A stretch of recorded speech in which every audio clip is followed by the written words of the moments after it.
Nih, bunyi keluar. Tunjuk yuk. Alhamdulillah. 2 hari setelahnya. Ya kan? Memang apa? Pikiran itu sangat mempengaruhi lambung. Kalau apa? Lambung apa namanya nih? Gastric. Enggak, ya gastric. Kalau kita seperti lambung ya. Ya betul. Gastric. Tapi dekat sini banyak orang lambung Sebab dulu I banyak kenal orang Indonesia juga, semua masalah lambung. Stres. Kenapa Stres. Oh, sebab tu. Macet. Stres. Orang sini tekanannya tinggi. Macam tu. You kenapa dulu you jadi kena mah?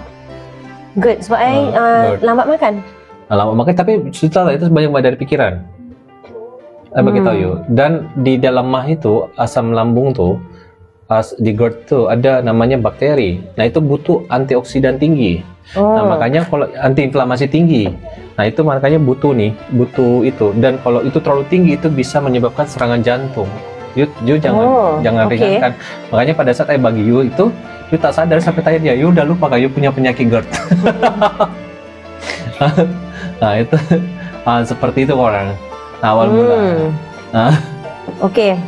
Alright. Cara nak pakai body scrub. Oh, tadi dah reply dah guna ni Lumiere. Ini caranya ambil and then sapu di tangan, di body semua. And then habis tu dia akan jatuh sendiri bersama dengan kotoran Kalau semua. Orang Malaysia panggil sental.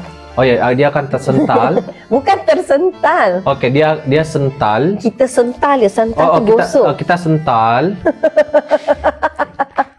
Kita sental dia. Kalau bahasa baik gosok lah. Okay. Kita sental dia keluar daki.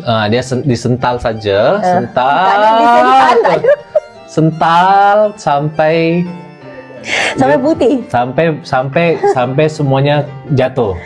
Nah, kotoran kulit, daki sana, daki semua kotoran ni. Habis itu cuci boleh, tak cuci juga boleh. Itu ada 2, ada body almond. Guna air boleh, tak guna air pun boleh. Boleh, ada almond sama tutti frutti. Macam tu. Macam tu. So orang boleh Okey, jom kita fokus lagi. Lumi Malifera tinggal berapa? Okey, bagus. Ada kemajuan.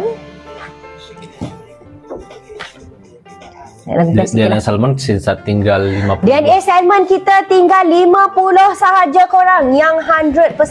Cara pakai DNA Salmon. Sekejap. Langsung saja taruh muka, habis cuci muka. Okey, cara pakai dia, you boleh layerkan dengan PDRN. Dekat situ I dah letak DNA Salmon Concentrate tu beg nombor 8. You ambil number 8 and number 9. Okey, so you pakai bersama-sama. So you pakai number 8 dulu and then you pakai number 9.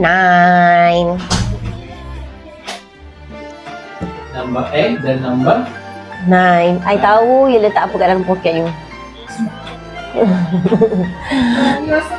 Sisa 5 saja lagi. Okey korang, kalau korang ambil bio ampul, okey, pakai dengan ceramide. Korang kalau guna sental ampul, korang jangan lupa beli ceramide tu. Yes, pakai nombor 6 dengan nombor 7 untuk repair you punya skin barrier. Okay?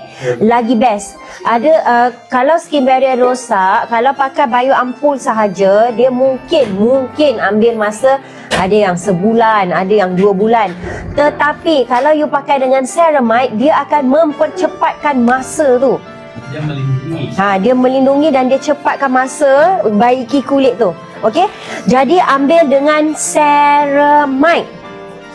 Jangan terlepas ceramide tu. Sama